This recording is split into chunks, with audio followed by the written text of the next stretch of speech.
जय हिंद साथियों, आप सभी का स्वागत है आपके अपने यूट्यूब प्लेटफॉर्म विद्यालयपुर में। आज आपके लिए मैराथन क्लास में जो मिक्स्ड क्वेश्चन की आपकी सीरीज चल रही है, इसमें आज हम क्वेश्चन क्लास नंबर 8 पर आ गए हैं। हमारे जो टॉप 50 प्लस क्वेश्चंस हम डेली आपके साथ लेकर आते हैं, जिनमें आपके इम्पोर्टेंट क्वेश्चंस रहते हैं, वो आज फिर मैं आपके लिए लेकर आई हूँ, जिसमें आज आपको 50 प्लस क्वेश्चंस हमारी क्लास में देखने को मिलेंगे। अभी जो हमारे एग्ज़ाम आने वाला है महिला पर्यवेक्षक का, जो 2025 के लिए हम तैयारी कर रहे हैं, इसमें आज की क्लास में फिर आपको मिक्स्ड क्वेश्चन देखने को मिलेंगे। सब टाइप के क्वेश्चंस आपको इसमें देखने को मिलेंगे, ताकि आपका जो ऑल रिवीजन रहता है वो कंप्लीट हो जाए। अगर कोई हमारे चैनल पर पहली बार आ रहा है तो प्लीज़ चैनल को सब्सक्राइब कर लीजिएगा, क्लास को लाइक करना ना भूलें और शेयर ज़रूर कर दीजिएगा। और जब क्लास एंड हो जाए, उसके जाने से पहले कमेंट बॉक्स में कमेंट करके ज़रूर जाइएगा कि क्लास कैसी लगी, और आखिरी तक बने ज़रूर रहिएगा, क्योंकि हर क्वेश्चन इम्पोर्टेंट रहेगा और आपके एग्ज़ाम के पॉइंट ऑफ व्यू से बिल्कुल बिल्कुल बहुत ज़्यादा इम्पोर्टेंट रहेगा। तो इसलिए प्लीज़ सारे क्वेश्चंस को सॉल्व करें, सारे क्वेश्चन अटेम्प्ट करें, और फिर इसके बाद लास्ट क्वेश्चन जब आए आपका, उसके बाद प्लीज़ कमेंट करके ज़रूर जाइएगा क्लास कैसी लगी, और साथ ही शेयर कर दीजिएगा। अभी तक आपने शेयर नहीं की तो प्लीज़ शेयर कर दें। क्लास स्टार्ट होने वाली है, तब तक नोटिफिकेशन आप लोगों के पास पहुंच जाएगा, और अगर जिनके पास नोटिफिकेशन नहीं पहुंचा है उन तक हमारी क्लास प्लीज़ शेयर कर दीजिए, ताकि तब तक पहुंच सके।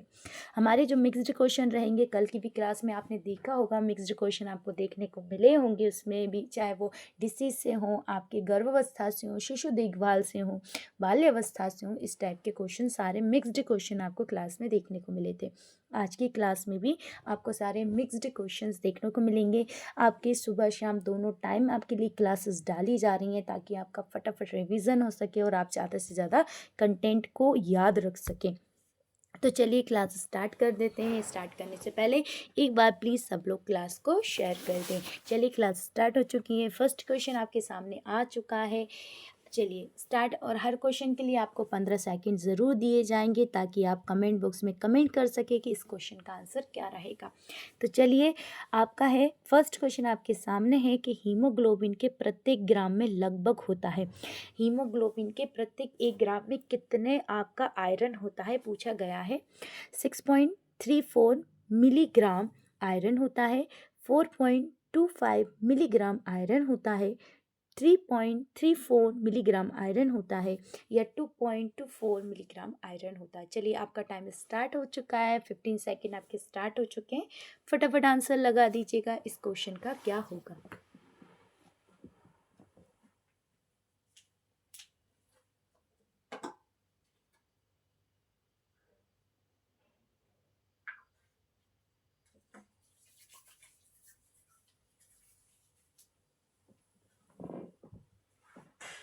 सबको आंसर सॉल्व करना है। चलिए, आपका टाइम ख़त्म हो चुका है। लीजिए, इस क्वेश्चन का जो राइट आंसर हो जाएगा आपका, वो हो जाएगा ऑप्शन नंबर सी। क्या हो जाएगा? ऑप्शन नंबर सी इस क्वेश्चन का राइट आंसर हो जाएगा। मतलब 1 ग्राम हीमोग्लोबिन जो रहता है, उसमें कितने आयरन होता है? तो उसमें 3.34 आयरन होता है। कितना होता है? 3.3 मिलीग्राम आयरन होता है। चलिए, नेक्स्ट क्वेश्चन पे चलते हैं। नेक्स्ट क्वेश्चन है, जन्म के समय पूर्वकालिक नवजात शिशु के शरीर का आदर्श भार होना चाहिए। अगर जन्म के समय जो शिशु ने जन्म लिया है, उसका जो हम बोलते हैं सामान्य भार, मतलब ज़्यादातर बच्चों का भार एक लिमिट में होता है। कोई बच्चे का भार कम होता है, किसी का ज़्यादा होता है। मगर हम किसका पूछ रहे हैं? आपका आदर्श भार, सामान्य भार कितना होना चाहिए? 2.2 किलोग्राम, 3.2 किलोग्राम, 4.2 किलोग्राम, या 5.2 किलोग्राम। चलिए, इसका आंसर दे दीजिएगा जल्दी से। वैसे बहुत ज़्यादा इजी सा क्वेश्चन है, ज़्यादा कठिन नहीं है ये क्वेश्चन। हम सब टाइप के क्वेश्चन आप लोगों के लिए लेके आए हैं। थोड़े से डिफ़िकल्ट हैं, थोड़े से ईजी हैं, और कुछ नॉर्मल क्वेश्चंस हैं। बस थोड़ा सा आप ध्यान से देंगे तो आपके सारे क्वेश्चन सॉल्व होते हुए चलेंगे। आप बहुत अच्छी तरीके से सारे क्वेश्चंस को सॉल्व भी कर पाएंगे। चलिए, स्टार्ट कर दो जल्दी से फटाफट। तो आप, आई होप आप लोगों ने आंसर दे दिया होगा इस क्वेश्चन का। तो इस क्वेश्चन का जो राइट आंसर हो जाएगा, ऑप्शन नंबर बी हो जाएगा, यानी हो जाएगा 3.2। वैसे अगर हम एक एवरेज देखते हैं तो 2.5 से 3.5 तक ये जो भार होता है बच्चों का, जो जन्म के समय उनका जो वजन होता है, ये आदर्श भार के अंदर आता है। यानी एक स्वस्थ बच्चा अगर 2.5 किलो से लेके 3.5 किलो तक का जो बच्चा है वो बहुत अच्छा स्वस्थ बच्चा होता है, और उसका हम बोल सकते हैं उसे आपको जिसे कम का हुआ तो उसे तुरंत ही वेंटिलेटर, उसे सुरक्षा दिए जाते हैं। अगर 2.5 किलो से कम का बच्चा होता है, 2.5 किलो से 3.5 से ऊपर का भी बच्चा होता है तो भी उसे बहुत ज़्यादा सुरक्षा दी जाती है, वजन बहुत ज़्यादा हो जाता है उसका। मगर आपका 2.5 किलो से लेके 3.5 किलो तक का बच्चा एक स्वस्थ बच्चा होता है। चलिए नेक्स्ट क्वेश्चन पे चलते हैं। पूर्व विद्यालय बच्चों में पोषण संबंधित न्यूनता का मुख्य लक्षण है। क्या पूछा उसने? जो पूर्व विद्यालय होता है, आंगनवाड़ी समथिंग जो पूछा जा रहा है, वो पोषण संबंधित न्यूनता का एक क्या होता है? लक्षण होता है। प्रोटीन, ऊर्जा, कुपोषण, विटामिन ए की कमी, फिर इसके बाद आ जाएगा आपका विटामिन बी कॉम्प्लेक्स, या उपरोक्त में से सभी। अब आपको इसका बताना है क्या मुख्य लक्षण आपको देखने को मिलता है। पूर्व विद्यालय बच्चों में, विद्यालय से मतलब जब बच्चे विद्यालय नहीं जाते उससे पहले का आपसे पूछा गया है। चलिए इसका आंसर दे दीजिएगा फटाफट। क्या आप आंसर लगाने वाले हैं इस क्वेश्चन का? सबको ही आंसर करना है, कमेंट बॉक्स में करते हुए चलना है।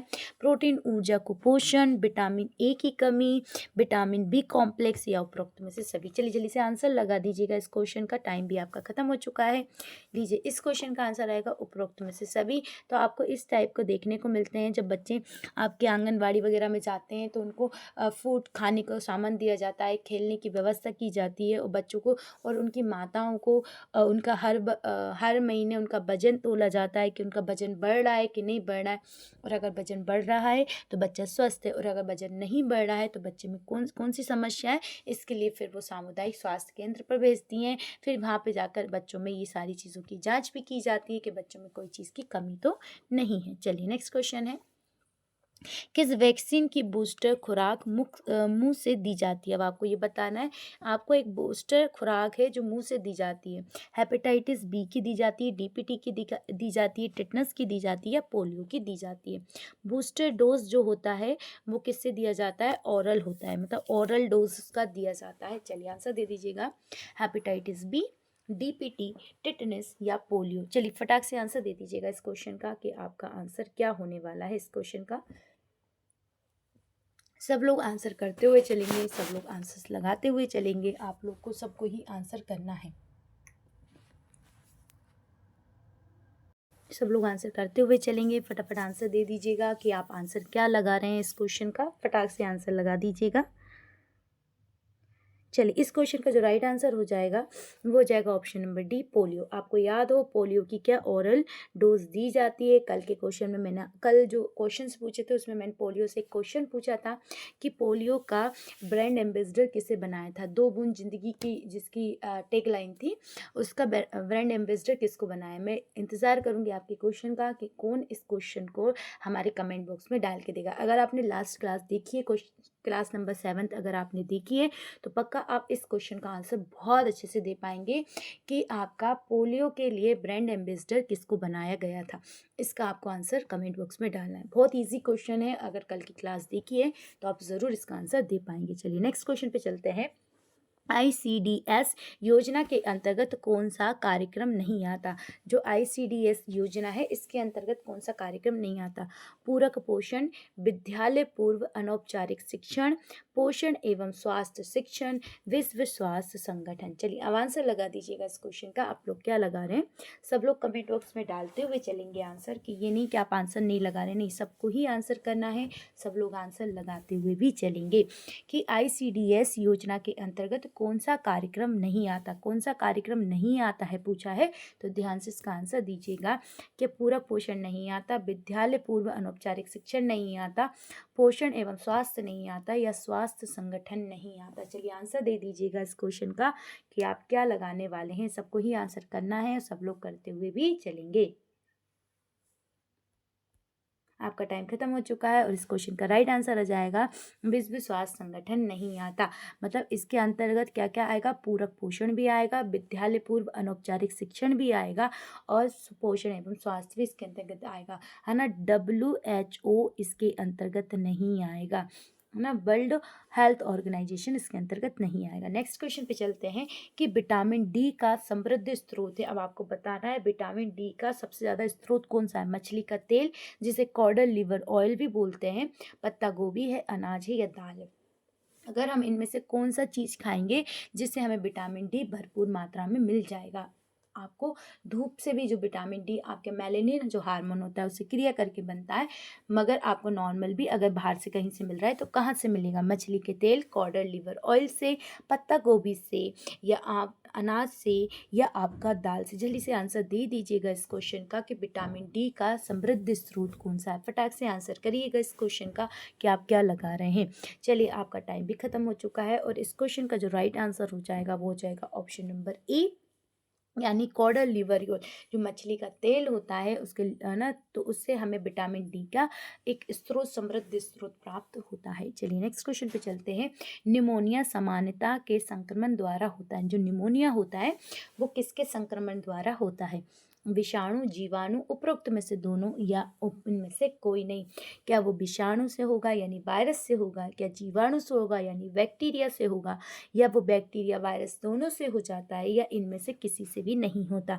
तो निमोनिया का पूछा है तो जल्दी से आंसर दीजिएगा कि निमोनिया किसके द्वारा हो जाता है। अगर कोई निमोनिया से पीड़ित व्यक्ति है, उससे संक्रमित हो रहा है, तो वो बैक्टीरिया से हो रहा है या आपका वायरस से हो रहा है, या दोनों के कारण होता है। इनमें से कोई। टाइम खत्म हो चुका है और इसका राइट आंसर आ जाएगा दोनों।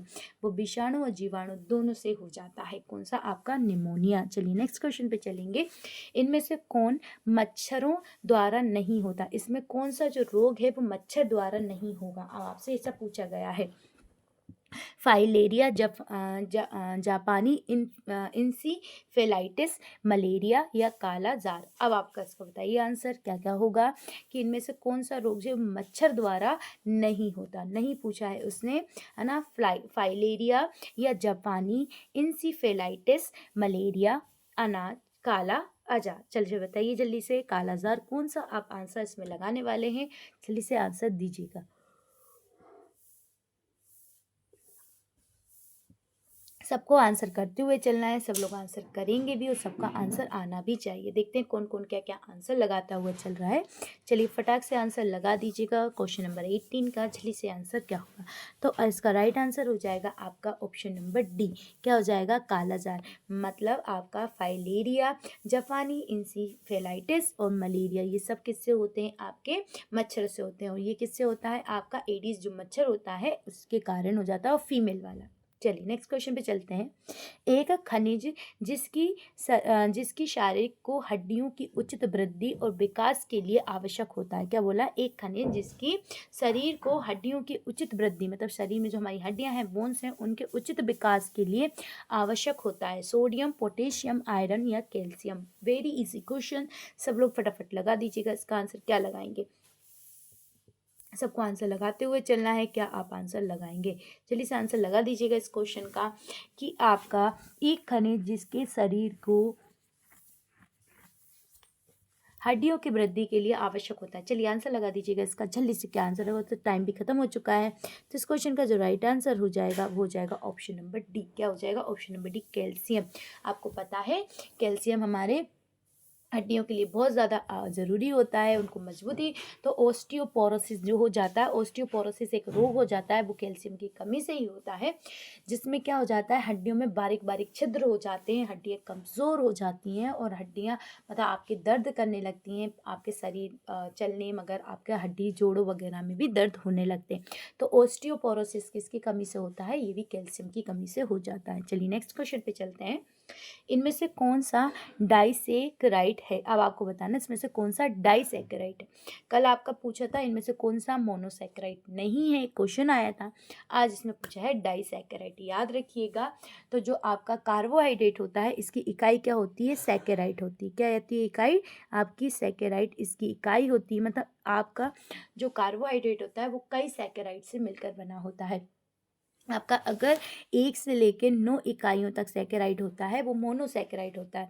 और 10 से ऊपर अगर आप चले जाते हैं, 10 से लेके 20 तक आपका माफ़ कीजिएगा, एक अगर किसी एक चीज़ से बना हो, है ना, किससे, एक ही इकाइयों से बना है जिसमें केवल एक ही आपका सैकेराइड आ रहा है तो मोनोसैकेराइड होगा।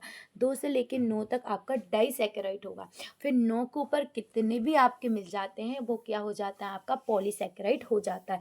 जैसे मोनोसैकेराइड में कौन सा आ जाता है आपका आपका तो मोनोसैकेराइड में जैसे ग्लूकोज आ जाएगा, लैक्टोज आ जाएगा, ये मोनोसैकेराइड, फ्रक्टोज वगैरह ये मोनोसैकेराइड में आ जाते हैं। और फिर इसके बाद आपका डाइसैकेराइड में क्या आ जाएगा, तो डाइटेसाइड, जैसे आपका फ्रक्टोज आपका आ जाएगा, है ना, किस में आ जाएगा, डाइसैकेराइड में आ जाएगा। लैक्टोज आ जाएगा डाइसैकेराइड में। फ्रक्टोज तो आपका मोनोसैकेराइड होता है। ग्लैक्टोज फ्रक्टोज भी मोनोसैकेराइड होता है। ग्लूकोज भी मोनो, लैक्टोज जो हो जाता है वो आपका डाइसैकेराइड में चला जाता है। और अगर पॉलीसैकेराइड में हम बोले जैसे स्टार्च होता है, कीटोन वगैरह होते हैं, ये पॉलीसैकेराइड का होता है। किसका होता है, पॉलीसैकेराइड होते हैं जिनमें। चलिए नेक्स्ट क्वेश्चन पे चलते हैं।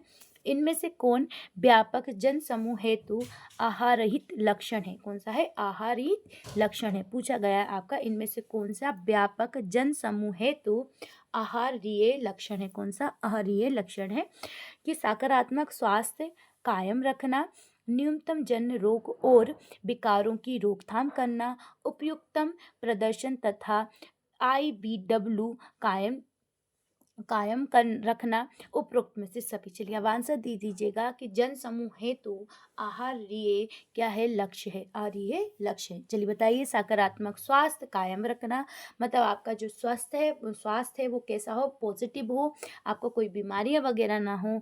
न्यूनतम जन्य रोगों को, विकारों की रोकथाम, जो आपके जैसे विषाणु जीवाणु कारण जो रोग विकार वगैरह जन्म लेते हैं उनकी रोकथाम करना, उपयुक्तम प्रदर्शन तथा आपका IBW कायम रखना, मतलब आपको जो रोग होते हैं उनके प्रदर्शन, मतलब उनके बारे में जानकारी देना लोगों को, उनके सचेत करना, या उपरोक्त में से सभी।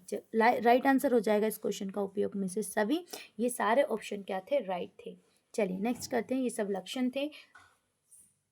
चलिए नेक्स्ट क्वेश्चन पे चलते हैं हम लोग, कि प्रसवकालीन देखभाल के संबंध में इनमें से सत्य बताना। प्रसवकालीन जो देखभाल होती है उसके रिलेटिव इनमें से हमें एक सत्य क्वेश्चन बताना। क्या बताना है, प्रसव आरंभ होने के बाद आरंभ होती है और प्रसव के बाद तक चलती है, जिसमें माता और शिशु की जांच करना शामिल होता है। जी हाँ, ये तो सही कह रहा है कि यह प्रसव आरंभ होने के बाद आरंभ होती है। जब आपका लेबर पेन जब स्टार्ट हो जाता है, गर्भवती महिला के पेट में दर्द स्टार्ट होता है, उसके बाद से ये प्रक्रिया, प्रसवकालीन जो प्रक्रिया है वो चालू होती है।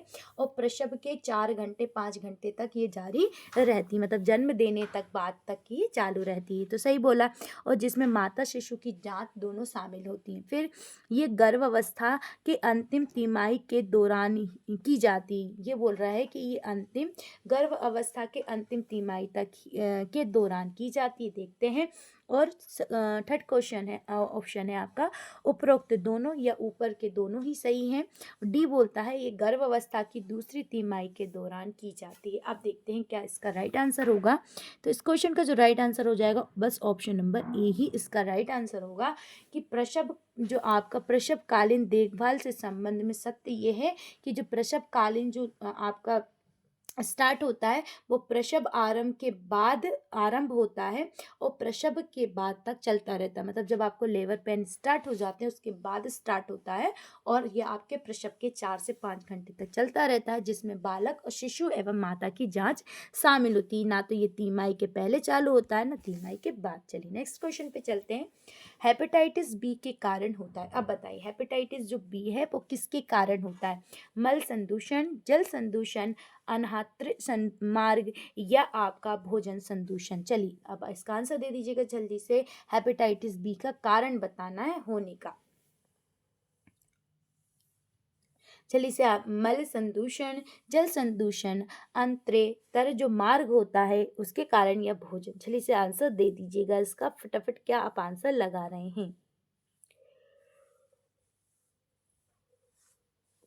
इस क्वेश्चन का जो राइट आंसर हो जाएगा ऑप्शन नंबर सी हो जाएगा, अनेतर जो मार्ग होता है इसके कारण हो जाता है। चलिए नेक्स्ट क्वेश्चन पे चलते हैं, कि किसी विशिष्ट भौगोलिक किसी विशिष्ट आपका भौगोलिक क्षेत्र में किसी भी रोग संक्रामक अनिहरता लगातार उपस्थित हो, जैसे हैजा, मलेरिया आदि, तो इन्हें क्या कहा जाएगा? महामारी कहा जाएगा, स्थानीय विशेषज्ञ क्षेत्रीय रोग कहा जाएगा, या वाहक कहा जाएगा, या संचारणशीलता की अवधि कहा जाएगा। आपके आसपास किसी क्षेत्र में वहाँ पर हैजा फैल रहा है, मलेरिया फैल रहा है, तो उसे हम क्या कहेंगे? महामारी कहेंगे, स्थानीय या विशेष क्षेत्रीय रोग कहेंगे, वाहक कहेंगे, या हम शीलता की अवधि कहेंगे। चलिए चलिए से आंसर दे दीजिएगा कि आप इस क्वेश्चन का आंसर क्या लगा रहे हैं। सबको फटाफट आंसर करते हुए चलना है और सब जल्दी से आंसर लगाते हुए भी चलेंगे। देखते हैं किस किस के क्या क्या आंसर आ रहे हैं, फटाफट आंसर लगाते हुए चलेंगे। चलिए, तो इस क्वेश्चन का राइट आंसर हो जाएगा आपका स्थानीय यानी विशेष क्षेत्रीय रोग कहेंगे। आई होप आप सबने भी यही आंसर लगाया होगा। चलिए नेक्स्ट क्वेश्चन पे चलते हैं हम। नेक्स्ट क्वेश्चन है हमारे पास कि एक विटामिन जो आयरन अवशोषण में सहायक होता है। एक विटामिन है जो किसका? आयरन अवशोषण में आपका सहायक होता है, आयरन का अवशोषण कर लेता है। कौन है वो? एस्कॉर्बिक अम्ल है, थायमिन है, राइबोफ्लेविन है, या आपका पेंटाथेनिन अम्ल है। चलिए इसका आंसर दे दीजिएगा जल्दी से कि आप इसका आंसर क्या लगाने वाले हैं। सबको आंसर करते हुए भी चलना है।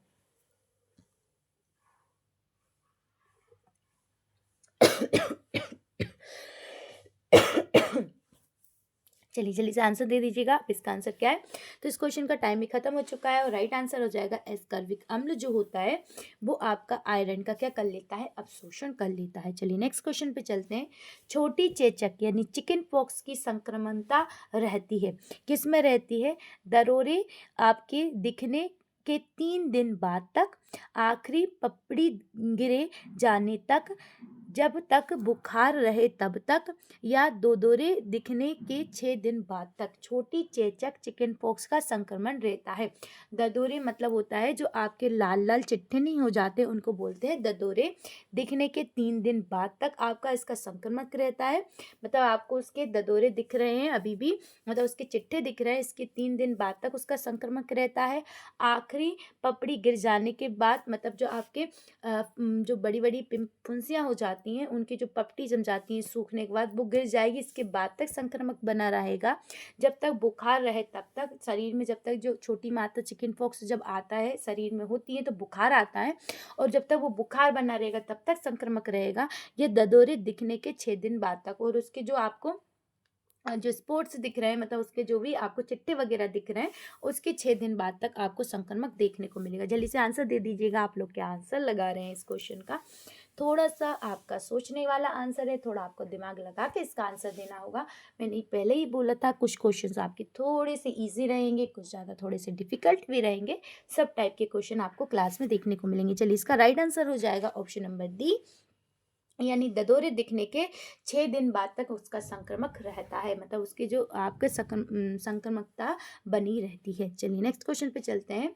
भोजन पचाने, शरीर में पोषक तत्वों का अवशोषण, परिवहन और भंडारण करने में लगने वाली ऊर्जा को कहते हैं। अब इसका आंसर दीजिएगा। भोजन पकाने, सॉरी माफ कीजिएगा, भोजन पचाने, शरीर में पोषक तत्वों का अवशोषण, परिवहन और भंडारण करने में लगने वाली ऊर्जा को क्या कहते हैं? कुल आवश्यक ऊर्जा, कुल ऊर्जा व्यय, बॉडी मास इंडेक्स, या आपका ताप जनन। चलिए इसे आंसर दे दीजिएगा। इसका आंसर क्या देंगे? जब आप भोजन को पचा रहे हैं, आप पोषक तत्वों का अवशोषण कर रहे हैं, परिवहन कर रहे हैं, उसका भंडारण करके रख रहे हैं, तो जो ऊर्जा खर्च हो रही है उसे कौन सी ऊर्जा कहेंगे? चलिए आंसर दे दीजिएगा इसका। तो इसका जो राइट आंसर हो जाएगा वो हो जाएगा ऑप्शन नंबर डी, यानी ताप जनन ऊर्जा कहते हैं। क्या कहते हैं? ताप जनन ऊर्जा कहा जाता है। क्या कहा जाता है? ताप जनन ऊर्जा कहा जाता है। नेक्स्ट क्वेश्चन पे चलते हैं कि नवजात में निर्जलीकरण के मामले में ग्लूकोज को रूप में लिया जाता है। आपको ये बताना है, किसी नवजात छोटा सा बच्चा है, अभी जब जन्मा है और उसमें निर्जलीकरण हो रहा है, मतलब जल की मात्रा कम हो रही है, उसको जो ग्लूकोज दिया जाएगा वो किस रूप में दिया जाएगा? सोडियम के अवशोषण, इनमें से कोई नहीं, ऊर्जा के स्रोत, या स्वाद के रूप में। अब जल्दी से आंसर दे दीजिएगा। स्वाद कौन सा आपका राइट आंसर होगा? जल्दी से आंसर दे दीजिएगा इस क्वेश्चन का। कि आप क्या आंसर लगा रहे हैं इस क्वेश्चन का। फटाफट आंसर लगा दीजिएगा, सबको आंसर करते हुए भी चलना है और सभी आंसर देंगे भी इस क्वेश्चन का। चलिए फटाक से लगा दीजिएगा क्वेश्चन का आंसर। तो इस क्वेश्चन का जो राइट आंसर हो जाएगा ऑप्शन नंबर बी हो जाएगा, इनमें से कोई नहीं, इनमें से किसी रूप में उसे नहीं दिया जाएगा। चलिए नेक्स्ट क्वेश्चन पे चलते हैं। महिलाओं के मामले में 25 किलोग्राम मिली से अधिक के BMI का अर्थ क्या है। अब आपको यह बताना है कि महिलाओं के मामले में 25 किलो आपका मिली से अधिक है ना, 25 किलो मिलीग्राम से अधिक, ग्राम मिली से अधिक, क्या आपका BMI का अर्थ क्या होता है। चलिए आंसर दीजिएगा, आप इसका आंसर क्या लगाएंगे। समान से अधिक पोषण, समान से कम पोषण, संतुलित पोषक या उपरोक्त में से कभी कोई महिला है उसे आपका BMI दिया जा रहा है, 25 मिलीग्राम दिया जा रहा है या किलोग्राम, तो आप इनसे अधिक दिया जा रहा है, तो आप इसका आंसर क्या लगाएंगे।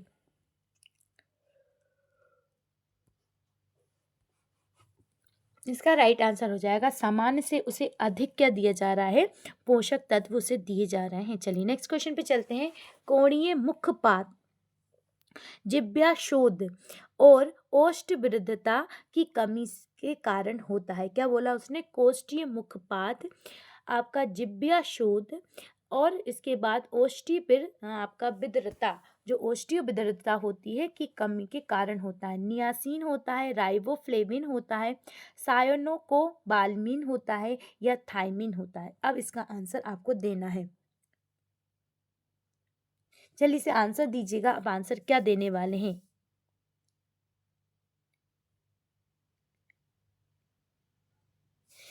जल्दी से बताइएगा। अब देखिए इसको आपको कोणीय मुखपात इसे बोलते हैं, आपका एंगुलर स्टोमेटाइटिस होता है, जिह्वाशोथ मतलब ग्लाइकोसिट होता है, ओस्टोविदरता चिलोसिस होता है। चिलोसिस मतलब होता है आपके जो होंठ होते हैं वो फट जाते हैं, उसे चिलोसिस बोलते हैं। कोई बहुत बड़ा रोग नहीं है, चिलोसिस मतलब आपके जो होंठ फट जाते हैं उनको चिलोसिस बोलते हैं।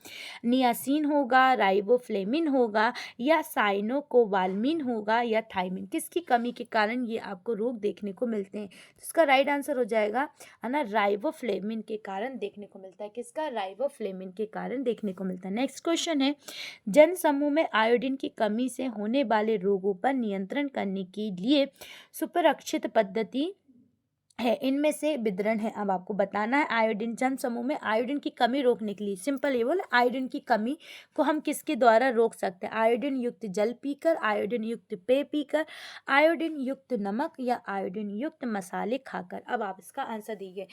आपका सुपर सुरक्षित जो आए, परीक्षित पद्धति है, परीक्षित मतलब किसके द्वारा उसको दिया जाता है। आपको आयोडीन किसके द्वारा दिया जाता है, जल के द्वारा, पेय के द्वारा, नमक द्वारा या मसाले द्वारा, ये सब पूछा गया है। तो आपको पता है आयोडीन युक्त नमक आता है, नमक के द्वारा आयोडीन दिया जाता है, नमक के साथ मिलाकर क्या दिया जाता है, आयोडीन दिया जाता है। नेक्स्ट क्वेश्चन पे चलते हैं। राष्ट्रीय रक्षीकरण कार्यक्रम के अंतर्गत खसरे के वैक्सीन की आयु पर दिया जाता है। अब आपको बताना है खसरे की जो वैक्सीन है किस आयु पर दी जाती है। 7 शिशु के जन्म के 6 सप्ताह बाद, 9 माह बाद, 6 माह बाद या 18 माह बाद। चलिए इसका आंसर दे दीजिएगा सब लोग, फटाफट आंसर कर दीजिएगा। इस क्वेश्चन का आप आंसर क्या लगा रहे हैं, सबको आंसर देना है। सब लोग आंसर करते हुए भी चलेंगे कि इस क्वेश्चन का आप आंसर क्या लगाने वाले हैं, सबको आंसर देना है। चलिए से आंसर दे दीजिएगा, इस क्वेश्चन का आप आंसर क्या लगा रहे हैं। तो इस क्वेश्चन का जो राइट आंसर हो जाएगा ऑप्शन नंबर बी हो जाएगा। 9 माह बाद यानी मंथ बाद क्या दिया जाता है, उसको आपका खसरे की वैक्सीन दी जाती है। चलिए नेक्स्ट क्वेश्चन पे चलते हैं। में शिक्ष परीक्षण किया जाता है, किस में शिक्ष परीक्षण किया जाता है, सिक परीक्षण किया जाता है, मेनिजाइटिस में किया जाता है, डिप्थीरिया में किया जाता है, पटसिस में किया जाता है, इसे बोलेंगे पटोसिस, ये क्या है, पटोसिस में किया जाता है, या पोलियोमाइलाइटिस में किया जाता है, किस में किया जाता है। जल्दी से आंसर दे दीजिएगा इसका कि तो इसका आंसर दे दीजिएगा जल्दी, आप आंसर क्या लगाने वाले हैं इस क्वेश्चन का। तो इस क्वेश्चन का जो राइट आंसर हो जाएगा वो हो जाएगा आपका, जल्दी से ऑप्शन नंबर बी डिप्थीरिया। क्या हो जाएगा? डिप्थीरिया में सिस परीक्षण किया जाता है। जो सिक परीक्षण होता है वो किसके लिए किया जाता है? ये परीक्षण का नाम है सिक परीक्षण, जो किसके लिए किया जाता है? डिप्थीरिया के लिए किया जाता है। चलिए नेक्स्ट क्वेश्चन पे चलते हैं। मांस, मछली, अंडे और दूध वाले प्रोटीन के महत्वपूर्ण स्रोत हैं। अब आपको बताना है मांस, मछली, अंडे और दूध वाले प्रोटीन किसके महत्वपूर्ण स्रोत हैं? उच्च जैविक मान के, उच्च परिधारण मान के, उच्च अवशोषण मान के, या उनमें से कोई नहीं। आई होप आप लोगों ने आंसर लगा दिया होगा इस क्वेश्चन का। जल्दी जल्दी सबको आंसर लगाते हुए भी चलना है, फटाफट से आंसर आप इसका लगाते हुए चलेंगे। सबके आंसर देखना है कौन कौन क्या क्या आंसर लगाते हुए चल रहा है। अगर आपको इसकी PDF चाहिए तो हमारे टेलीग्राम चैनल ज्वाइन कर सकते हैं विद्यालयपुर, जिसकी लिंक डिस्क्रिप्शन बॉक्स में दी जाती है। आप वहाँ से इसको ले सकते हैं। अभी तक आप लोगों ने शेयर नहीं किया तो प्लीज़ मैं आपको 5 सेकंड का समय देती हूँ, एक बार प्लीज़ जल्दी से इस क्लास को शेयर कर दें ताकि सब तक ये क्लास पहुँच सके। और अभी तक आपने चैनल सब्सक्राइब नहीं किया है तो प्लीज़ चैनल को सब्सक्राइब भी कर लें। चलिए, तो इस क्वेश्चन का जो राइट आंसर हो जाएगा उच्च जैविक हो जाएगा मान। क्या हो जाएगा? कि जो मांस, मछली, अंडे, दूध वाले प्रोटीन महत्वपूर्ण स्रोत होते हैं वो उच्च जैव मान वाले होते हैं। कैसे होते हैं? उच्च जैव मान वाले होते हैं। चलिए नेक्स्ट क्वेश्चन पे चलते हैं। मध्य पूर्व जाने वाले तीर्थ यात्रियों को सामान्यतः कौन सा वैक्सीन दिया जाता है? मध्य पूर्व जाने वाले जो तीर्थ यात्री होते हैं उन्हें सामान्यतः कौन सा वैक्सीन दिया जाता है? मेनिजाइटिस वैक्सीन दिया जाता है, पित्त ज्वर का दिया जाता है, मतलब पीला ज्वर, पीला बुखार होता है उसका दिया जाता है, इन्फ्लुएंजा का दिया जाता है, या DPT का दिया जाता है? अब बताइए किसका दिया जाता है? मध्य पूर्व जाने वाले जो मध्य पूर्व में आप तीर्थ स्थान पर जा रहे हैं उनको कौन सी वैक्सीन दी जाती है? जल्दी से आंसर दीजिएगा। आपका क्या आंसर देने वाले हैं आप?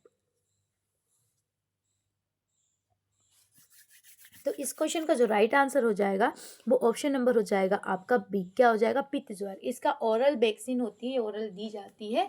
ये किस लिए दी जाती है? कि अगर आप है ना कहीं जा रहे हैं तीर्थ वगैरह के स्थान पर तो आपको पित्त ज्वर की क्या दी जाती है? वैक्सीन, क्योंकि वहाँ पे पित्त ज्वर होने का खतरा बहुत ज़्यादा होता है। चलिए नेक्स्ट क्वेश्चन पे चलते हैं। माइकोबैक्टीरियम ट्यूबरकुलोसिस और विब्रियो कोलेरी की पहचान की जाती है। जो माइकोबैक्टीरियम ट्यूबरकुलोसिस होता है, टीबी, और विब्रियो कोलेरी जो होता है उसकी पहचान किससे की जाती है? रोट कोच से की जाती है, लुईस पाश्चर, न्यूटन, या आइसोसाइनाइड द्वारा की जाती है? चलिए इसका आंसर दे दीजिएगा। थोड़ा सा उलझा हुआ क्वेश्चन है, अच्छा क्वेश्चन है, आंसर दीजिएगा इस क्वेश्चन का। सबको आंसर करना है, थोड़ा सा डिफिकल्ट क्वेश्चन है। इस क्वेश्चन का देखते हैं आप लोग क्या आंसर लगाते हैं, क्या आपका आंसर आता है। चलिए जल्दी आंसर लगा दीजिएगा इस क्वेश्चन का। तो इस क्वेश्चन का जो राइट आंसर हो जाएगा वो हो जाएगा option number A, Robert coach. मतलब माइकोबैक्टीरियम ट्यूबरकुलोसिस और विब्रियो कोलेरी की पहचान रोबर्ट कोच द्वारा की गई थी। किसके द्वारा की गई थी? रॉबर्ट कोच द्वारा की गई थी। चलिए नेक्स्ट क्वेश्चन पे चलते हैं। नवजात शिशुओं में DPT लगाने का अनुवांशिक, ये इसमें इसके वैज्ञानिक का नाम पूछा है इस क्वेश्चन में। ये रॉबर्ट कोच द्वारा इसकी पहचान की गई थी। किसकी? मतलब कौन ने खोजा था इसे? तो रॉबर्ट कोच ने खोजा था, बस ये याद रखिएगा। नेक्स्ट क्वेश्चन पे चलते हैं। नवजात शिशुओं में DPT लगाने का अनुवांशिक स्थान क्या है? DPT जो लगाते हैं उनका अनुवांशिक स्थान क्या होता है? DPT, डिप्थीरिया, पर्टोसिस और टिटनेस का जो इंजेक्शन लगता है वो आपका गुलिटियन पेशी में लगता है, आपका डेल्थाइट पेशी में लगता है, अग्रबाहु में लगता है, या जांघ के पार्श्व भाग, पार्श्व मतलब ऊपर की तरफ, क्योंकि इसका पकने का खतरा रहता है। चलिए नेक्स्ट जल्दी से आंसर दीजिएगा। आप क्या आंसर देने वाले हैं इस क्वेश्चन का कि नवजात शिशु में DPT लगाने का अनुवांशिक स्थान क्या होता है? DPT जो लगता है, DPT का जो टीका लगाया जाता है वो कहाँ लगाता है? डिप्थीरिया, पर्टुसिस और टिटनेस। इसका आंसर आपको देना है, जल्दी से देना है, जल्दी से आंसर दीजिएगा।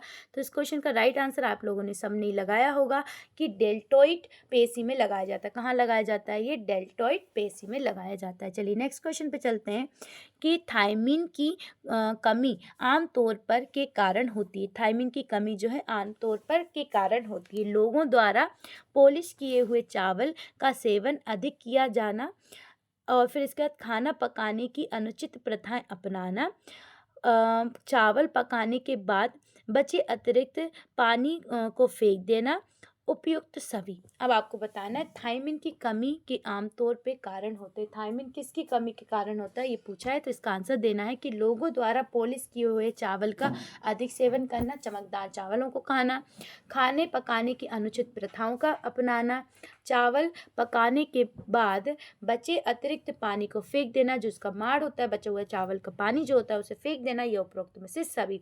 इसके कारण थायमिन की कमी देखने को मिलती है। तो इसका जो राइट आंसर हो जाएगा वो हो जाएगा उपरोक्त में से सभी के कारण आपको क्या देखने को मिलेगा, थायमिन कमी देखने को मिलेगी। चलिए नेक्स्ट क्वेश्चन पे चलते हैं। राष्ट्रीय स्वास्थ्य नीति कब सूत्रबद्ध की गई थी? अब आपको बताना है राष्ट्रीय जो स्वास्थ्य नीति आई थी वो कब आई थी, ये आपसे पूछा गया है। इसका आंसर दीजिएगा कि राष्ट्रीय स्वास्थ्य नीति कब आई थी। 1983, 1987, 2002 या 2004। चलिए इसका आंसर दीजिएगा 83, 87, 2002 या 2004। इसका आंसर फटाक से आप लगा दीजिएगा, क्या आपका आंसर आने वाला है इस क्वेश्चन का। चलिए इसे आंसर दे दीजिएगा।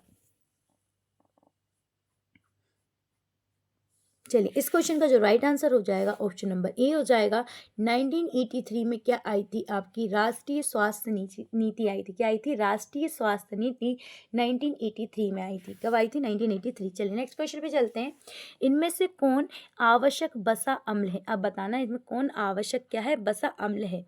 लिनो आपका फर्स्ट ऑप्शन है लिनोलेनिन अम्ल होगा, एक्सकर्विक अम्ल होगा, फोलिक अम्ल होगा, उपरोक्त में से कोई नहीं। अब इसका आंसर दे दीजिएगा।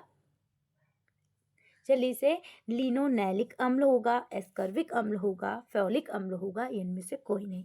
चलिए आंसर दे दीजिएगा कि इनमें से कौन एक आवश्यक वसा है, अम्ल है। इस क्वेश्चन का जो राइट आंसर हो जाएगा ऑप्शन नंबर ए हो जाएगा। आपका निनोलिक जो एसिड होता है, अम्ल होता है, वो क्या आ जाएगा आपका वसा अम्ल होता है। चलिए नेक्स्ट क्वेश्चन पे चलें।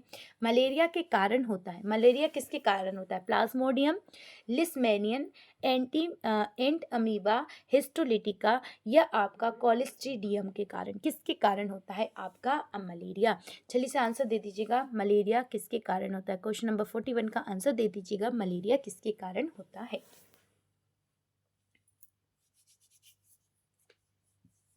सबको आंसर करना है, देखते हैं सबके क्या क्या आंसर आ रहे हैं। सबको आंसर करते हुए चलना है, फटाफट आंसर करिएगा। जल्दी जल्दी के क्वेश्चंस के आंसर देते हुए चलिएगा। देखते हैं आप लोग क्या आंसर लगाते हुए चल रहे हैं।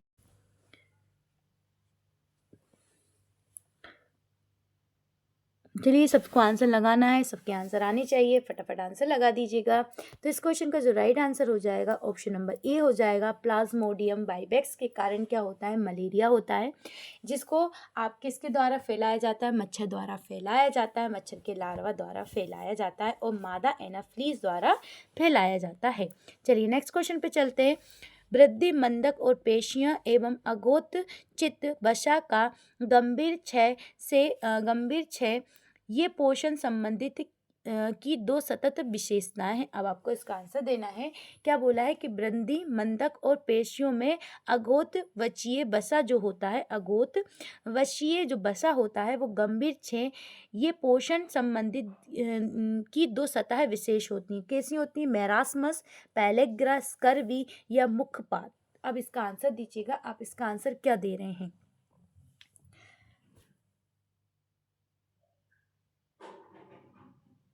एक बार फिर से क्वेश्चन दे देते हैं कि वृद्धि, मंदन और पेशियों एवं अघोतवचीय वसा गंभीर क्षय ये पोषण संबंधित की दो सतह विशेषताएं हैं। दो सतह मतलब जो दो टाइप की विशेषताएं, ये किस रोग की हैं?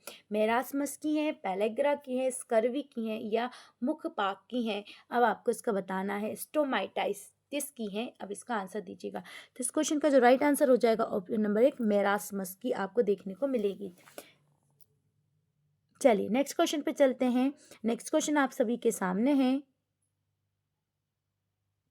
कि कंजक्टाइवल आपका जीरोसिस का अर्थ नेत्र श्लेष्मा से होता है, नेत्र श्लेष्मा से होता है। ये किसके कारण हो जाता है? आपका सूखेपन के कारण, अंधेपन के कारण, मृदुता के कारण या कठोरता के कारण। चलिए इसका आंसर दीजिएगा।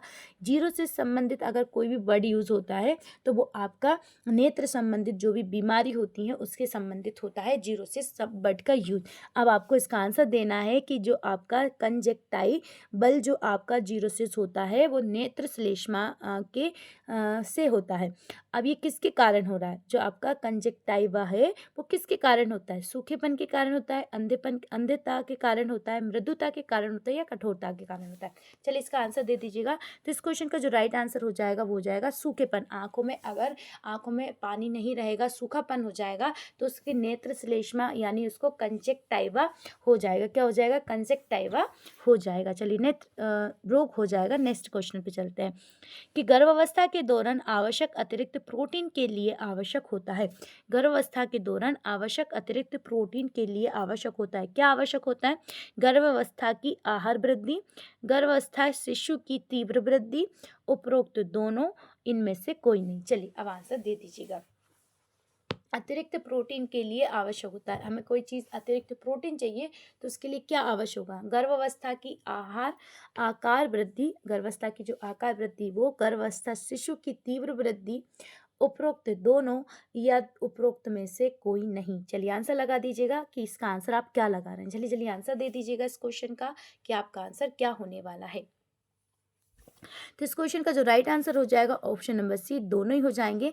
यानी गर्भस्य की आकार वृद्धि, जो गर्भाशय है उसके आकार में वृद्धि कर देना, और गर्भस्थ शिशु की तीव्र वृद्धि, उसमें गर्भस्थ शिशु जो है उसकी तीव्र वृद्धि, ये दोनों इसके आंसर सही हो जाएंगे। प्रोटीन, वसा और कार्बोहाइड्रेट को कभी कभी कहा जाता है, क्या कहा जाता है? इनको निकट मूल तत्व कहा जाता है, या महत्वपूर्ण मूल तत्व कहा जाता है, प्राथमिक मूल तत्व कहा जाता है, या इनमें से कोई नहीं। चलिए आंसर दे दीजिएगा। निकटस्थ आपके मूल तत्व कहा जाता है, क्या महत्वपूर्ण मूल तत्व कहा जाता है, प्राथमिक मूल तत्व कहा जाता है, या उपरोक्त में से कोई नहीं। प्रोटीन, वसा और कार्बोहाइड्रेट को क्या कहा जाता है? चलिए इसका आंसर फटाक से लगा दीजिएगा। क्या आप आंसर लगा रहे हैं? जल्दी जल्दी आंसर सबको ही लगाते हुए चलना है, सब लोग जल्दी से आंसर देते हुए चलेंगे। चलिए इस क्वेश्चन का जो राइट आंसर हो जाएगा ऑप्शन नंबर आपका ए हो जाएगा। इसे क्या करेंगे? निकटस्थ आप मूल तत्व कहेंगे, यानी प्रोडक्ट क्या कहेंगे आप? निकटस्थ मूल तत्व कहेंगे। चलिए नेक्स्ट क्वेश्चन पे चलते हैं। नेक्स्ट क्वेश्चन है आपके, फेफड़े को छोड़ कर अन्य किसी भी अंग के 6 रोग से पीड़ित रोगियों को कहा जाता है। अगर हम फेफड़ों को छोड़ दें और मतलब आपके जो लंग्स को छोड़ के अगर 6 रोग और कहीं हो रहा है, या भी ट्यूबरकुलोसिस से पीड़ित रोगियों को क्या कहेंगे? अन्य किसी अंग में ट्यूबरकुलोसिस हो रहा है, उस ट्यूबरकुलोसिस से पीड़ित रोगी को क्या कहेंगे आप? जल्दी से आप इसका आंसर दे दीजिएगा मुझे। अब जल्दी से आंसर दे दीजिएगा। एक्स्ट्रा पल्मोनरी टीबी केस कहेंगे, फेफड़ों की टीबी कहेंगे, उपरोक्त में से दोनों कहेंगे, या एल्कोहली टीबी कहेंगे? एल्कोहली टीबी कहेंगे। क्या कहेंगे? जल्दी से बता दीजिए। एक्स्ट्रा पल्मोनरी टीबी केस कहेंगे, फेफड़ों की टीबी कहेंगे, उपरोक्त में से दोनों कहेंगे, या एल्कोहली कहेंगे? क्या कहेंगे? जल्दी से आंसर दे दीजिएगा। ट्यूबरकुलोसिस का आंसर क्या होगा? जल्दी से आंसर दीजिएगा इस क्वेश्चन का। इसका राइट आंसर हो जाएगा एक्स्ट्रा पल्मोनरी टीबी केस कहेंगे। अगर आपको लंग्स में हो रही है तो फेफड़ों की टीबी कहेंगे, मगर लंग्स के अलावा और कहीं हो रही है तो आप उसे एक्स्ट्रा पल्मोनरी कहेंगे। चलिए नेक्स्ट क्वेश्चन पे चलते हैं। नेक्स्ट क्वेश्चन ये रहा आपकी, तो इसे देखिएगा। ये क्वेश्चन है, RDA की सीमाएं क्या है? RDA की सीमाएं पूछी हैं। सीमाएं क्या है? केवल स्वस्थ व्यक्तियों हेतु अनुशंसाएं करना, कुपोषित, मोटापाग्रस्त या बीमार लोगों के लिए अनुशंसाएं नहीं करना, व्यक्तियों और उनकी पोषण संबंधित आवश्यकताओं के बीच अंतर होता है, या उपरोक्त में से सभी? चलिए बताइए RDA की सीमाएं क्या हैं? RDA की सीमाएं क्या है? केवल स्वस्थ व्यक्ति हेतु अनुशंसाएं करना, कुपोषित, मोटापाग्रस्त एवं बीमार लोगों के लिए अनुशंसाएं नहीं करना, इसमें बोला है नहीं करना, फिर व्यक्तियों और उनकी पोषित संबंधित आवश्यकताओं के बीच अंतर होता है। अब इसका आंसर दे दीजिएगा। आप क्या आंसर लगाने वाले हैं इस क्वेश्चन का? तो इस क्वेश्चन का जो राइट आंसर हो जाएगा वो हो जाएगा आपका ऑप्शन नंबर डी। ये सारी इसकी सीमाओं के अंतर्गत आता है। मैं आपको 15 सेकंड का समय देती हूँ ताकि आप कमेंट बॉक्स में कमेंट डाल के बता सकें कि आपका आंसर क्या है। इसलिए कोई कंजूसी नहीं करेगा, सब लोग फटाफट क्वेश्चन के आंसर्स जो रहते हैं वो कमेंट बॉक्स में ज़रूर डालेगा। चलिए नेक्स्ट क्वेश्चन पे चलते हैं कि व्यक्ति की पोषक स्थिति का आंकलन करने के लिए इनमें से किस विधि को अपनाया जा सकता है। आपका पोषक स्थिति की अगर आंकलन करना है तो उसमें से कौन सी विधि को हम अपना सकते हैं। पोषक संबंधित निर्मिति, पोषक संबंधित संकेतों की नैदानिक जांच करना, जैव रासायनिक आंकलन करना या उपरोक्त में से सभी। हम पोषक व्यक्ति की पोषक स्थिति का आंकलन करने के लिए निम्न में से किस स्थिति को अपना सकते हैं। चलिए इसका आंसर दे दीजिएगा। आप इसका आंसर क्या देने वाले, फटाफट आंसर दीजिएगा इस क्वेश्चन का।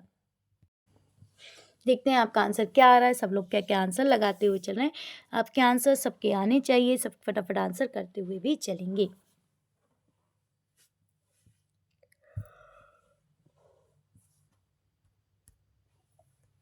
इस क्वेश्चन का आंसर हो जाएगा डी। आपका टाइम भी खत्म हो चुका है और डी इसका राइट आंसर हो जाएगा। चलिए नेक्स्ट क्वेश्चन पे चलते हैं कि आपका ICDS योजना के अंतर्गत 6 वर्ष तक की आयु वाले बच्चों को दिए जाने वाले प्रोटीन की मात्रा है।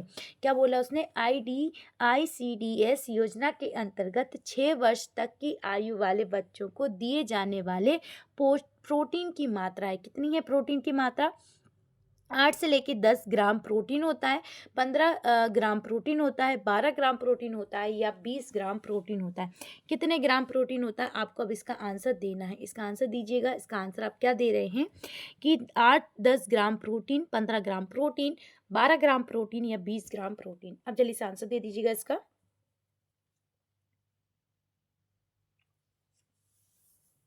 6 वर्ष तक के बच्चों की आयु क्या पूछा है, ध्यान से दीजिएगा इसका आंसर।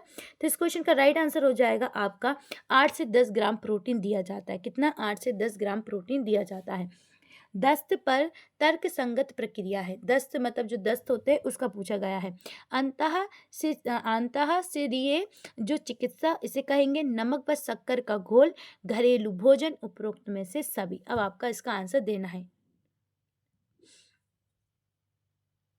चलिए इसे अंतःशिरीय जिसे बोलते हैं इंट्रावीनस चिकित्सा कराएंगे, नमक व शक्कर का घोल देंगे, घरेलू भोजन, उपरोक्त में से सभी।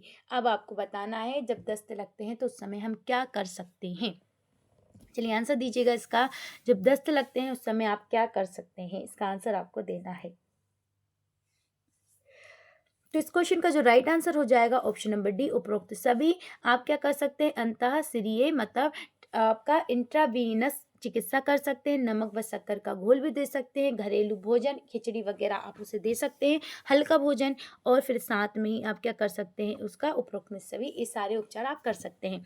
गर्भावस्था के दौरान आपका फोलिक अम्ल युक्त अनुपूरकों का सेवन का जोखिम घटता है। किसके लिए घटता है? तंत्रिका नाल दोष से, आपके पेंगा यानी गाइटर, इसे घेंगा बोलेंगे, पेंगा नहीं, ये घेंगा है जिसे गोइटर बोलते हैं, मधुमेह, उपरोक्त में से सभी। क्या बोला उसने?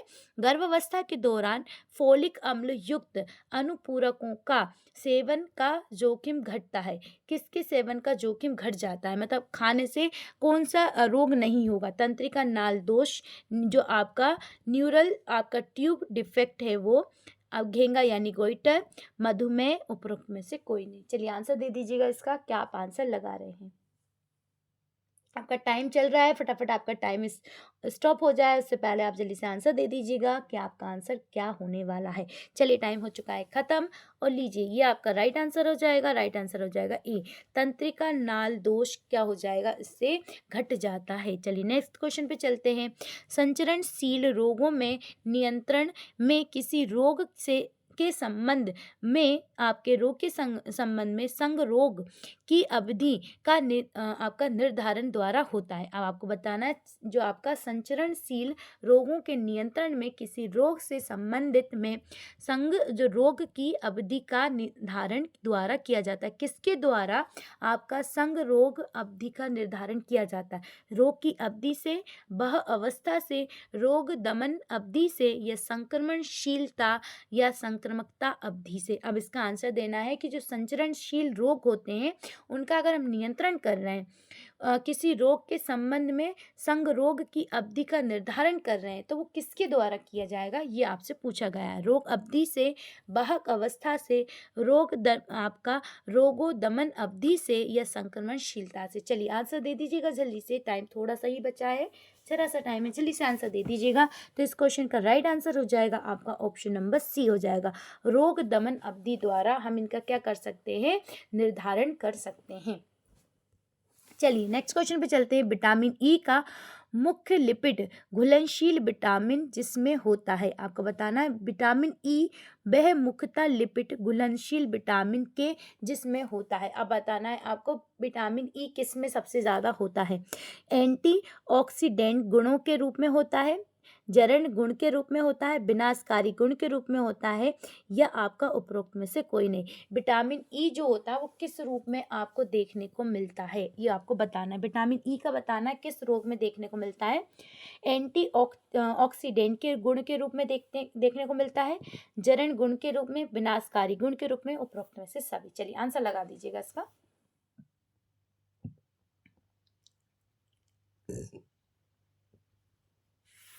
इस क्वेश्चन का जो राइट आंसर हो जाएगा वो ऑप्शन नंबर कौन सा हो जाएगा आपका, ऑप्शन नंबर ए हो जाएगा। एंटीऑक्सीडेंट के रूप में आपको विटामिन ई जो रहता है वो लिपिड में घुलनशील के रूप में मिलता है। क्या मिलता है, लिपिड में घुलनशील रूप में मिलता है। चलिए नेक्स्ट क्वेश्चन पे चलते हैं।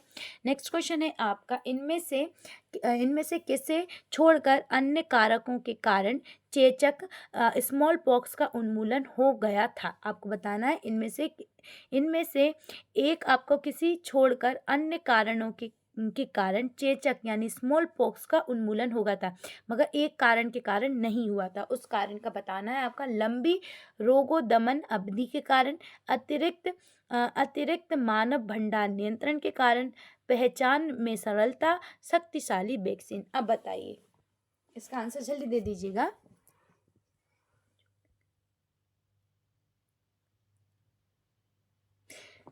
एक को छोड़ के बाकी सबके कारण उसका दमन हो गया था, उन्मूलन कर दिया गया था, मगर एक कारण के कारण उसका दमन नहीं हो पाया था।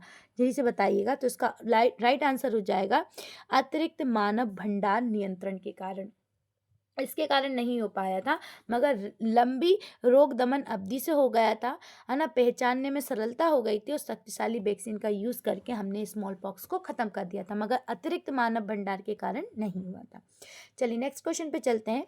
राष्ट्रीय पोषण संबंधी रक्त अल्पता नियंत्रण कार्यक्रम रक्त अल्पता की रोकथाम एवं उपचार करने पर लक्षित है। अब आप इसका आंसर दीजिएगा। क्या राष्ट्रीय पोषण संबंधित रक्त अल्पता नियंत्रण कार्यक्रम एक रक्त अल्पता की रोकथाम एवं उपचार करने पर लक्षित है। स्वस्थ व्यक्ति, वयस्क पुरुष, गर्भवती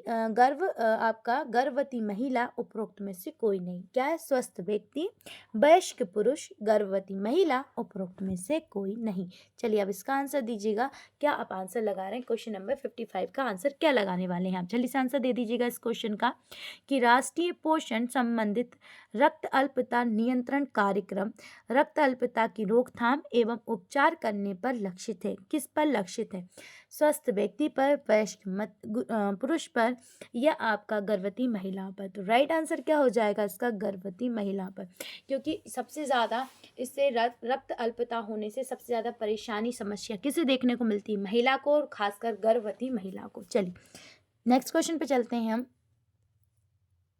गर्भावस्था से पहले तथा उसके दौरान पोषण स्थिति खराब होने के गंभीर दीर्घकालिक प्रभाव होते हैं और जोखिम मौजूद रहता है। और क्या रहता है, जोखिम मौजूद रहता है। क्या बोला उसने कि खराब होने के कारण गंभीर दीर्घकालिक प्रभाव। अगर आपके गर्भावस्था के दौरान आपको पोषण स्थिति खराब हो जाती है, आपको संतुलित आहार नहीं मिलता, आपको विटामिन, प्रोटीन, कार्बोहाइड्रेट, आयरन वगैरह की कमी हो जाती है, तो फिर आपका जो प्रभाव देखने को मिलता है वो दीर्घकालीन तक देखने को मिलता है और जोखिम भी मौजूद होता है। क्या होता है, मातृ ऋणशीलता हो जाती है, शीघ्र समय पूर्व प्रसव हो जाता है, जन्म के समय वजन कम हो जाता है उपरोक्त में से सभी, है ना। अगर देखिए शीघ्र भी हो सकता है क्योंकि पोषण तत्व की कमी हो जाएगी, तो शीघ्र क्या हो जाएगा, आपका प्रसव हो जाएगा। फिर जन्म के समय बच्चों का वजन कम हो जाएगा, माता का भी कम हो जाएगा, और उपरोक्त में से सभी, ये सारे कारण आपको देखने को मिल सकते हैं पोषण की कमी के कारण। तो राइट आंसर क्या हो जाएगा इसका, जल्दी से लगा दीजिएगा। इसका राइट आंसर क्या लगाने वाले हैं आप लोग, फटाफट आंसर सब लोगों को ही लगाते हुए चलना है, सब इसका आंसर करते हुए चलेंगे। देखते हैं कौन कौन क्या क्या आंसर लगा रहा है इस क्वेश्चन का। सबको आंसर लगाना है, जल्दी से लगा दीजिएगा इस क्वेश्चन का राइट आंसर क्या होने वाला है। तो इस क्वेश्चन का जो राइट आंसर है आपका, वो हो जाएगा ऑप्शन नंबर डी, ये सभी कारण हो जाएंगे। क्या हो जाएंगे, ये सभी कारण हो जाएंगे। चलिए नेक्स्ट क्वेश्चन पे चलते हैं कि ऊर्जा, क्या बोला है आपका, ऊर्जा असंतुलन से उत्पन्न होने वाली दो स्थितियां बताइए। ऊर्जा के असंतुलन के कारण कौन सी दो स्थितियां आपको देखने को मिलती हैं, मोटापा और दीर्घकालीन ऊर्जा न्यूनता, हैजा और डिप्थीरिया, टाइफाइड और मलेरिया, खसरा और ट्यूबरकुलोसिस। क्या देखने को मिलेगा ऊर्जा के असंतुलन के कारण, चलिए आंसर लगा दीजिएगा। ऊर्जा के असंतुलन के कारण आपको क्या देखने को मिलेगा, ऊर्जा के असंतुलन के कारण क्या आपको मोटापा और दीर्घकालीन आपकी ऊर्जा न्यूनतम देखने को मिलेगा, हैजा और डिप्थीरिया देखने को मिलेगा, टाइफाइड और मलेरिया देखने को मिलेगा, खसरा या ट्यूबरकुलोसिस। तो राइट आंसर हो जाएगा मोटापा और दीर्घकालीन ऊर्जा न्यूनतम देखने को मिलेगा। आपकी क्या हो जाएगा, आपका शरीर फूल जाएगा और दीर्घकालीन तक आप में ऊर्जा, मतलब आपके अंदर कमजोरी बनी रहेगी, एनर्जी नहीं रहेगी। एक सरल शर्करा जो शरीर की सभी कोशिकाओं के लिए ऊर्जा का प्रमुख स्रोत होती है। क्या होती है, गन्ना का शर्करा, सुक्रोज, ग्लूकोज, फ्रक्टोज। आपके शरीर में ऊर्जा कौन देगा, कौन सी शर्करा देगी, गन्ने की शर्करा देगी, सुक्रोज देगा, ग्लूकोज देगा या फ्रक्टोज देगा। तो सुक्रोज क्या होता है, डाइसैकेराइड होता है, ग्लूकोज और फ्रक्टोज मोनोसैकेराइड होते हैं। अब जल्दी से इसका आंसर दे दीजिएगा कि इसका राइट आंसर क्या होगा इस क्वेश्चन का, जल्दी से लगा दीजिएगा। आप क्या आंसर लगाने वाले हैं इन क्वेश्चन का, फटाफट, बहुत इजी है, ज़्यादा कठिन नहीं है। चलिए राइट आंसर हो जाएगा आपका ग्लूकोज, क्योंकि आपको पता है हमारे शरीर में ऊर्जा ग्लूकोज के रूप में बनती है, ग्लूकोज का निर्माण होता है, जिससे हमें क्या मिलती है, एटीपी बनती है और ऊर्जा का निर्माण होता है। तो हमारे अंदर जो शरीर में आपका शर्करा जो होती है, जो ऊर्जा देती है, वो क्या होता है, ग्लूकोज होता है। नेक्स्ट क्वेश्चन पे चलते हैं। नेक्स्ट क्वेश्चन रहा, स्तनपान कुछ विषाणु संक्रमणों जैसे के विरुद्ध प्राकृतिक प्रतिरक्षा की अवधि को लंबा कर देता है। अगर कोई माता गर्भवती महिला शिशु प्रसव पूर्व प्रसव के बाद अपने शिशु को स्तनपान कराती है, तो स्तन का जो फर्स्ट जो आप बोलते हैं 3 दिन तक जो मिल्क आता है, वो आपके एंटीबॉडीज का निर्माण करता है बच्चों में और प्रतिरक्षा तंत्र को मजबूत करता है। तो उसका पूछा गया है, वो लंबी अवधि तक बना रहता है। फिर कुछ प्रकार के न्यूमोनिया एवं दस्त से सुरक्षा करता है, पोलियो से सुरक्षा करता है, उपरोक्त में दोनों या मधुमेह से सुरक्षा करता है। अब बताइए वो किससे सुरक्षा करता है बच्चे की, कुछ प्रकार के न्यूमोनिया और दस्त से, पोलियो से, या दोनों से, या इनमें से कोई नहीं। चलिए आंसर दे दीजिएगा जल्दी से। आप इसका आंसर क्या लगाने वाले हैं, फटाक से आंसर दे दीजिएगा। इस क्वेश्चन का आपका राइट आंसर क्या होगा, इस क्वेश्चन का फटाफट आंसर सबको ही करते हुए चलना है।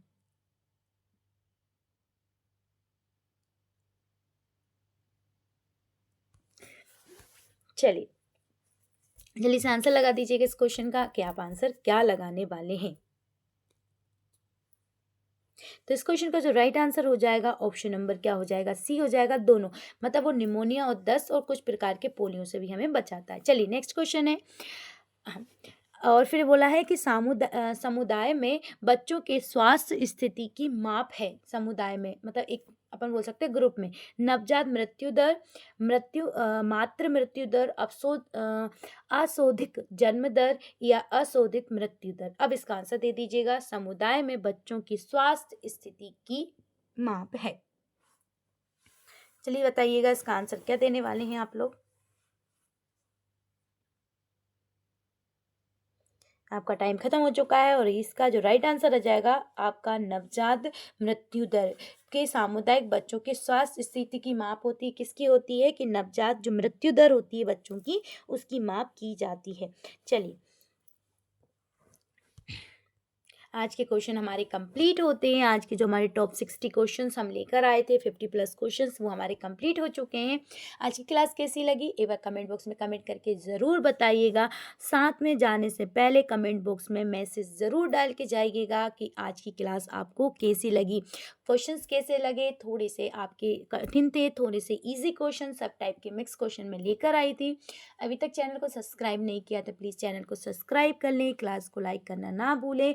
और अगर आपने इससे पहले की क्लासेस नहीं देखी हैं उन्हें भी ज़रूर देख लें। आज की क्लास का 8वें नंबर की क्लास थी, अगर इससे पहले की आपने क्लास नहीं देखी उस क्लास को भी ज़रूर देख लें। साथ ही में आपकी जो मिक्स्ड क्वेश्चन की क्लास चलती है शाम को आती है, सुबह भी आपको क्वेश्चंस की मैराथन स्पेशल क्लास देखने को मिलती है। अगर वो क्लास भी नहीं देखी तो उसे भी ज़रूर देख लें। ज़्यादा से ज़्यादा लोगों तक शेयर करें, ज़्यादा तक लोगों तक पहुंचाने की कोशिश करें ताकि सब तक आपकी स्पेशल क्लास पहुंच सकें और अच्छे अच्छे क्वेश्चन सबको मिल सकें। आज के लिए बस इतना ही, फिर मिलते हैं साथियों। जय हिंद।